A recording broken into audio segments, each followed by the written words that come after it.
자, 이제부터 형식 관련된 얘기가 나와요. 자, 먼저 일형식은 주어, 동사 이렇게 찾았어요. 문장의 동사를 찾았는데 바로 앞에 명사나 대명사가 나오면 그게 주어예요. 그리고 주어는 우리가 해석을 이렇게 하고, 동사 앞자리에 명사나 대명사가 나오면 그 명사, 대명사의 뜻에다가 이걸 붙이는 거예요. 뭐뭐는, 은, 무엇 무엇, 이, 뭐뭐가, 이런 식으로. 그래서 주어 자리에 있는 명사나 대명사는 그 뜻에다가 요걸 자연스럽게 붙여나가면서 우리가 이제 해석해 나가면 돼요. 일형식 문장은 뭐냐면 동사를 찾고 그 앞에 이제 명사나 대명사를 찾았잖아요. 이렇게 해서 문장이 끝나버리면 이게 일형식이에요.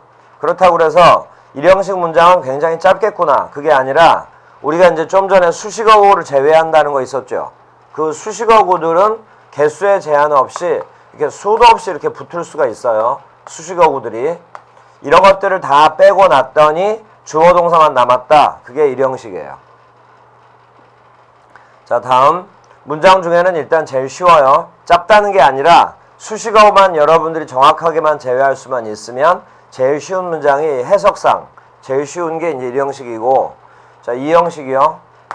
이형식은 수식어구 다 제외하고 동사를 찾고 주어를 찾았는데 수식어구를 다 빼고 났더니 뒤에 동사 뒤에 어떤 한 덩어리 어구가 남았을 때 이제 해석을 할 거 아니에요? 해석을 했는데 여기 나오는 그 단어나 어떤 표현이 해석을 해봤더니 앞에 있는 주어를 설명해 줄 때가 있어요. 그래서 바로 여기에 동사 바로 뒤에 주어를 설명해 주는 말이, 그러니까 이제 이런 건 여러분들이 예문을 보면서 이제 이해해 가면 되는 거예요. 앞으로 주어를 설명해 주는 말이 동사 뒤에 오면 그걸 바로 이렇게 불러요. 주격 보호라고. 그래서 이제 몇몇 책들은 주격 보호라고 이렇게 표현이 된 책도 있고, 어떤 책들은 그냥 보호다 이렇게 C자만 대문자로 써서 보호라고 써놓은 경우도 있거든요. 그런데 이해를 빨리 하려면 주격 보호 이렇게 구체적으로 외우세요. 이게 이형식 문장이에요. 그러면 동사 뒤에 주어를 설명해 주는 말이 추가가 되면 이형식 문장이잖아요. 그러면 이 문장을 해석을 해보면 주어와 주격 보호는 이관계가 성립이 돼요. 해석을 해보면 뜻이 완전히 같아요. 또는 이렇게 설명만 해줄 때가 있어. 완전히 같지는 않지만. 그래서 이제 수학에서 비슷하다, 약이라는 기호로 이런 기호 있죠. 이런 기호를 써서 그냥 우리가 이제 표기를 하기로 해요. 다시 한번, 주격 보호가 뭐냐? 주어를 설명해 주는 걸 주격 보호라 한다. 이렇게. 그래서 이제 이 개념 잘 기억해 두고, 다음에 삼형식이요. 문장의 동사를 찾고 수식어구를 다 빼고 동사 앞에 명사나 대명사 이제 주어 이렇게 나왔겠죠. 동사 뒤에 또 한 덩어리 어구가 나와. 그래서 이제 이 문장을 또 해석을 했단 말이에요. 근데 바로 위에서 우리가 했던 이 형식과는 다르게 주어와는 뜻이 완전히 다른 단어가 나왔을 때 그걸 우리가 목적어라고, 오라고 이렇게 줄여서 써요. 자, 이 형식과 삼형식 구별하는 방법이 바로 여기 있어요. 해석을 해봤을 때 주어와 뜻이 같거나 설명해주면 그게 주격 보호. 문장을 해석을 해봤더니 주어와 이 뒤에 나오는 단어가 뜻이 완전히 달랐다. 그걸 우리가 목적어다라고 부르는 거예요. 목적어. 근데 되게 이제 여러분들 공부하다 보면 목적어를 좀 더 쉽게 구별해요. 보어를 좀 더 어렵게 알고. 그 이유가 뭐냐면 목적어는 되게 해석이 이렇게 돼요. 좀 전에 이 주어는 동사 앞에 있는 명사나 대명사는 자연스럽게 느는 이가를 붙여서 해석을 하라고 했죠. 만약에 목적어에 해당되는 게 동사 뒤에 나오게 되면 여기 목적어는 해석을 이렇게 해요. 을. 그래서 어떤 문장을 해석을 해봤더니 을이라고 해석이 된단 말이에요. 그러면 이런 걸 힌트로 삼아서 이게 목적어구나 라고 이제 여러분들이 구별을 하기 때문에 목적어를 좀 더 쉽게 알아요. 그런데 중요한 건 을이라는 해석을 가지고 힌트를 삼는 것도 중요한데 바로 요 관계를 놓치면 안 돼요. 주어와 목적어는 뜻이 완전히 다르다라는 거. 자, 그러면 여기서 이제 잠깐 예를 들고 바로 이제 이해를 먼저 좀 해본 다음에 또 그 다음으로 넘어갈 테니까 여기 이제 예를 잠깐 보세요. 자, 따로 여기다가 이제 적을 테니까 한번 해석을 해봐요. I am a student. I am happy. She likes baseball. 뭐 이런 식의 문장이 있다고 해봐요. 또는 he made a desk. 이런 식 문장이 있다고 해요. 저 원래 이제 기초부터 할 때는 우리가 예전에 학교 다닐 때 기초부터 할 때는 이런 예문을 공부할 때도 먼저 비동사부터 완벽하게 연습을 좀 해놓은 다음에 그 다음에 일반 동사로 넘어가고 또 일반 동사로 넘어가서도 이렇게 s를 붙이는 경우도 배우는데 일단 s를 안 붙였던 경우를 먼저 연습을 한 다음에 또 이렇게 s를 붙여야 되는 경우를 또 연습을 하고 또 그 다음에 이제 과거 시제 이런 거를 이제 배우는 건데 여러분들이 아무래도 학교 다닐 때 이런 부분들은 설명 전에는 몰랐을지 모르지만 한 번만 들으면 옛날 기억이 다 날 거거든요. 그래서 여기는 지금 예문을 들 때 비동사랑 일반 동사 그리고 s가 붙은 경우 과거 시제를 그냥 한꺼번에 설명을 한 거예요. 그러면 그냥 한꺼번에 또 복습도 되는 거니까. 이렇게 해서 이제 문장이 나왔어요. 일부러 이제 수식어구들은 다 빼버리고 핵심 요소만 있는 문장을 써놓은 거예요. 그럼 이제 해석을 해봐요. 그러면 나는 학생이다. 이렇게 되겠죠? 그러면 이 문장에서 학생이 누구냐? 그러면 나잖아요. 나도 사람이고 학생도 사람이잖아. 이런 걸 뜻이 완전히 같다고 할 수 있다고요. 이런 걸 주격보호라고 그래요. A student. 다음 문장. happy가 행복한이란 형용사인데 I am happy. 그럼 나는 행복하다. 이렇게 되죠? 근데 이건 행복한이란 형용사고 이건 나라는 뜻이기 때문에 뜻이 완전히 같지는 않아요.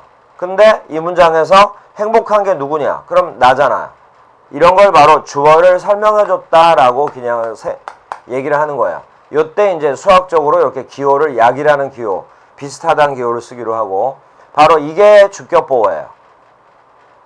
그래서 주격보호 자리에 만약에 명사가 왔으면 주어와 완전히 뜻이 같아요.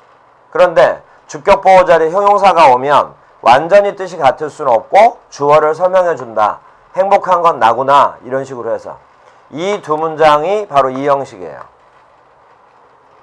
자, 이때 a student와 happy를 바로 주격보호다 라고 불러요. 여기 개념을 잘 잡아 놓으세요. 자, 다음 세 번째 she likes baseball. 여기 이제 s를 붙인 건 이것 때문이라고 그랬어요. 주어가 3인칭 단수고 시제가 현재 시제일 때는 일반 동사에 s나 es를 붙인다 해서 붙인 거고 아래는 주어가 3인칭 단수긴 하지만 시제가 과거예요. 그러면 이제 s, es 같은 건 안 붙여요. 그래서 이렇게 된 거예요. 그러면 이제 해석을 해보면 she likes baseball. 그 여자는 야구를 좋아한다. 이렇게 해석이 되죠. 근데 주어는 그 여자, 뒤에는 야구. 주어와 그녀, 그러니까 주어와 그녀라는 주어와 목적어인 야구가 뜻이 같을 수가 없잖아. 그리고 야구를 이런 말이 나왔죠. 해서 여기 베이스볼 이런 걸 바로 목적어라고 한다고. 또 아래 문장이요. made라는 단어는 make의 과거형이에요. 그러면 make가 만들다면 made는 만들었다.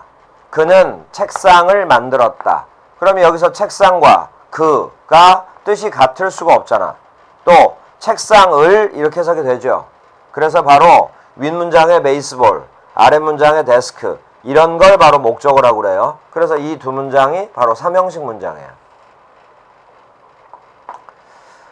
형식 구별 연습을 할 때는 이렇게 쉬운 문장을 가지고 여러분들이 이해가 됐으면 그러면 된 거예요. 근데 만약에 여기에 이제 생전 처음 본 단어가 있어요. 그러면 단어 뜻을 모르니까 해석을 못 하잖아요. 그러면 형식 구별하는 방법을 알고 있어도 단어 뜻을 몰라서 형식 구별을 못 하는 것 뿐이지 형식을 모르는 건 아닌 거잖아요. 그러니까 이 단어의 뜻만 알면 다시 형식 구별을 할 수 있다는 얘기 아니에요. 그러니까 지금은 우리가 목적이 단어는 앞으로 계속 공부해 나가면서 하나하나 외워 나가면 되는 거고, 그때그때 나올 때마다. 지금은 제일 중요한 원리를 배우는 거기 때문에 2형식이 뭐다, 3형식이 뭐다를 공부를 하는데 어려운 단어를 섞어가지고 공부해야 될 이유가 없는 거지. 그래서 지금 이 네 문장이 이해가 됐으면, 그럼 여러분들이 2형식과 3형식에 대해서 알고 있는 거예요. 단어가 어려워가지고 형식 구별을 못하겠다. 그래서 참 형식 공부하는 게 어렵구나. 그게 아니지. 그건 단어가 어려운 거지. 형식 구별은 아주 쉬워요. 이게 이해가 됐다면. 자, 이렇게 해서 이제 2형식과 3형식이 끝났어요. 그러면 이제 4형식이요. 자, 여기를 또 설명을 잘 듣고 여기서 이제 여러분들이 또 해 나가야 돼요. 4형식을 공부할 때는 3형식을 가지고 4형식을 이해를 하고요. 또 좀 이따가 5형식을 배울 때 이때도 3형식에서 5형식을 이해를 해 나가면 굉장히 쉬워요. 자, 그리고 이미 2형식과 3형식을 하면서 보어라는 개념, 목적어라는 개념을 지금 잡아줬잖아요. 요게 여러분들이 완벽하게 이해가 되면 4형식과 5형식도 그냥 간단하게 끝나버려요. 그래서 이게 간단하게 끝나면 형식 구별이 그냥 간단하게 여러분들이 공부가 된 걸 거 아니에요. 여기서 바로 좀 전에 말한 문장의 5형식을 배우는 이유, 해석을 정확하게 하기 위한 거다. 그러면 해석을 정확하게 하려면 어떡하냐? 바로 이거, 형식에 맞게 해석한다. 요게 여러분들이 적용이 되는 순간 바로 실력이 이제 한 단계 올라가는 거예요.